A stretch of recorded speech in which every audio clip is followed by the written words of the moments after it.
બગદાણા બબાલ મામલે આપણે જોયું કે કોળી સમાજના લોકો સામે આવ્યા, આગેવાનો સામે આવ્યા, ત્યારબાદ જે એમએલએ હીરા સોલંકી પણ ત્યાં પહોંચ્યા હતા અને ત્યારબાદ અનેક સાંસદો, મંત્રીઓ ત્યાં પહોંચ્યા. પરંતુ આ તમામ ચર્ચાઓની વચ્ચે હવે આહિર સમાજના આગેવાનો પણ મેદાને આવ્યા છે અને શું અપીલ કરી છે એની વાત આ વિડીયોમાં. નમસ્કાર, હું છું ઉજ્જવલ અને આપ જોઈ રહ્યા છો નિર્ભય ન્યૂઝ.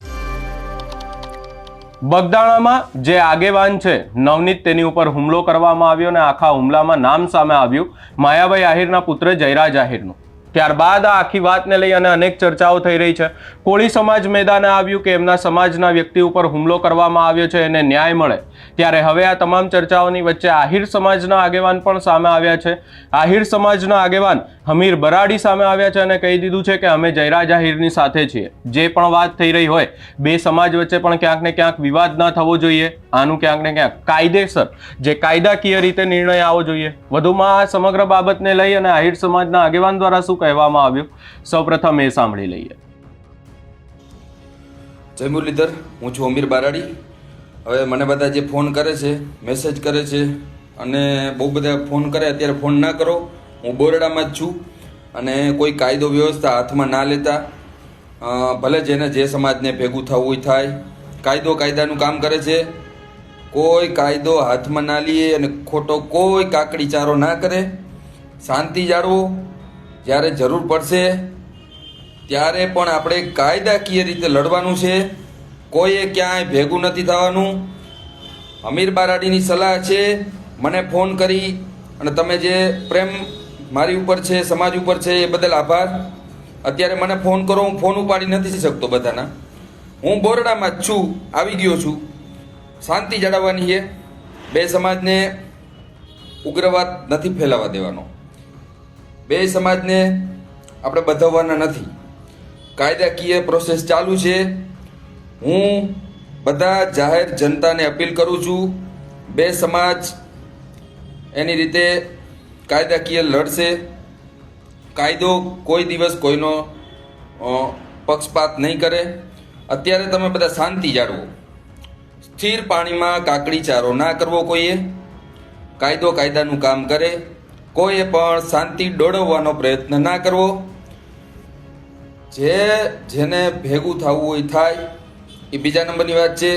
જ્યારે મારે આહિર સમાજને ભેગું કરવું હોય છે ત્યારે હું એક મેસેજ નાખી દઈ. મને મારા સમાજ ઉપર ભરોસો છે. અત્યારે ક્યાંય કોઈએ ભેગું નથી થવાનું.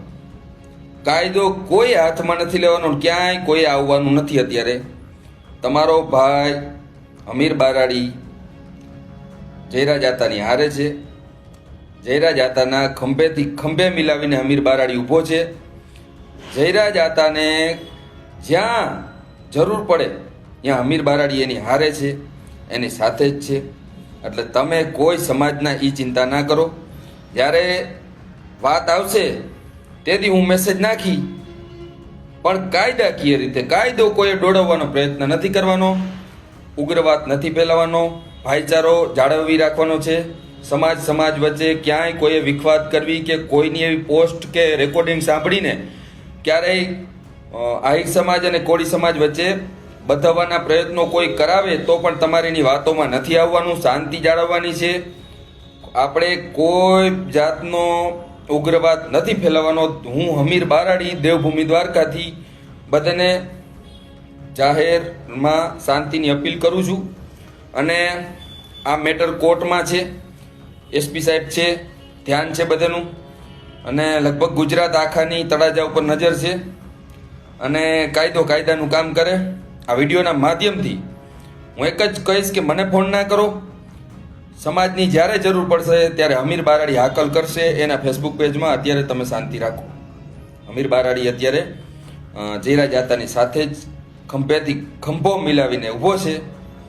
કોઈને કાયદો હાથમાં નથી લેવાનો. ફરી વખત એ જ વાત હું દોહરાવું છું. કાયદો હાથમાં નથી લેવાનો. શાંતિ જાળવો. બે સમાજમાં પ્રેમ ભાવના છે એ રહેવા દેવાની છે. સમાજમાં ઉગ્રવાદ નથી ફેલાવવાનો. તો બરાબર, તો મને ફોન અને મેસેજ ના કરવા.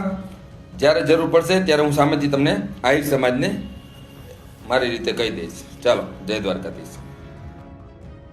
અહીંયા સ્પષ્ટ વાત કરવામાં આવી છે કે બે સમાજ જે ઉગ્ર થઈ રહ્યા છે એ ના થવું જોઈએ. આની અંદર જે કાયદાકીય રીતે કાર્યવાહી થઈ રહી છે એ કાયદાકીય રીતે કાર્યવાહી થવા દેવી જોઈએ. એની સામે બીજી બાજુ કોળી સમાજ મેદાને આવ્યું છે કે જે કાયદાકીય કાર્યવાહી થઈ રહી છે એની અંદર ક્યાંક ને ક્યાંક બાંધછોડ રાખવામાં આવી રહી છે. માયાભાઈ આહિરના પુત્ર જે જયરાજ આતા આહિર છે એનું નામ આ આખી બબાલમાં લેવામાં નથી આવી રહ્યું પોલીસ દ્વારા, એવી વાત કરવામાં આવી રહી છે. કહેવામાં આવ્યું છે કે જે ભોગ બનનાર છે નવનીત, એના દ્વારા સ્પષ્ટ અનેકવાર કહેવામાં આવ્યું છે કે જયરાજ આહિર દ્વારા તેમની ઉપર હુમલો કરવામાં આવ્યો છે, એમના જે વ્યક્તિઓને મોકલી અને હુમલો કરવામાં આવ્યો. ત્યારબાદ એક જે એમના ફાર્મ હાઉસનો વિડીયો પણ વાયરલ થયો હતો. હવે આ તમામ ચર્ચાઓની વચ્ચે આગામી સમયમાં જોવાનું રહે છે કે શું થાય છે, કારણ કે હવે આ મુદ્દો જે છે એ બે સમાજ વચ્ચેનો બની ગયો છે. આ સમગ્ર બાબતે આપનો શું અભિપ્રાય છે એ અમને કમેન્ટ કરી જરૂર જણાવશો. અમારી ચેનલ નિર્ભય ન્યૂઝને લાઇક, શેર, સબસ્ક્રાઇબ કરવાનું ભૂલશો નહીં.